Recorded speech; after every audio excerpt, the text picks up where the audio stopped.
கூட்டணி முடிஞ்சிருச்சு சொன்னார்ல, அதையே சிஎம் செஞ்சிருக்காரு. மேலும் உங்க திட்டங்களையே அவர் ஃபாலோ பண்றாரு, காப்பி அடிக்கிற மாதிரி. இன்னைக்கு பாத்தீங்கன்னா சட்டமன்றத்துல தலைவர் திமுக தலைவர் ஸ்டாலின் அவர்கள் திமுகவோட காங்கிரஸோட கூட்டணி முடிஞ்சிச்சு சொன்னார்ல, அதையே செஞ்சிருக்கிறாரு. மேலும் உங்களோட திட்டங்களையே செயல்படுத்துறாரு. இல்லைங்க, வந்து ஒருத்தருடைய திட்டங்களை இன்னொரு அரசாங்கம் செயல்படுத்துதுன்னா அந்த திட்டங்கள் சிறப்பாக இருக்குது அப்படிங்கிறது அர்த்தம்.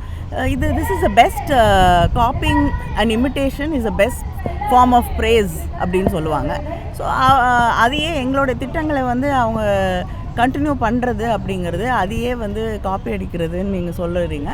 அதையே வந்து கண்டினியூ பண்ணுறது அப்படிங்கிற ஒரு விஷயம் வந்து எங்கள் திட்டங்கள் சிறப்பான திட்டங்கள், நல்ல ஆட்சி நடத்தியிருக்கோம் அப்படிங்கிறதுக்கு அர்த்தாட்சி. மேடம், இந்த ஆட்சி வந்து சினிமா பாணியிலே தான் இருக்குது அப்படின்னு சொல்லிட்டு உதயநிதி ஸ்டாலின் சொல்லியிருக்காங்க. இந்த விஜயோட ஆட்சி வந்து சினிமா பாணி, அவர் ரீல்ஸ் பாணியில் இருக்குன்னு சொன்னார். மேடம், அரசு மருத்துவமனையில் பார்த்தீங்கன்னா எதுவுமே சீர்கேடாக இருக்குது.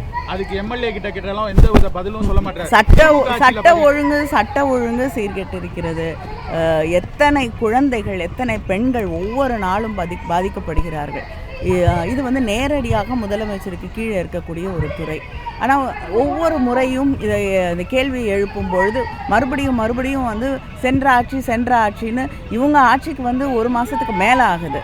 ஆனால் எந்த பொறுப்புணர்வும் இல்லாமல் சட்டம் ஒழுங்கை சரி பண்ணுவதற்கு எந்த முயற்சியும் எடுக்காமல் வசதியாக வந்து யார் மேலும் பழி போட்டு தப்பிச்சுக்கலாம் அப்படின்னு நினைக்கிறது மிக தவறான ஒரு முன்னுதாரணம்.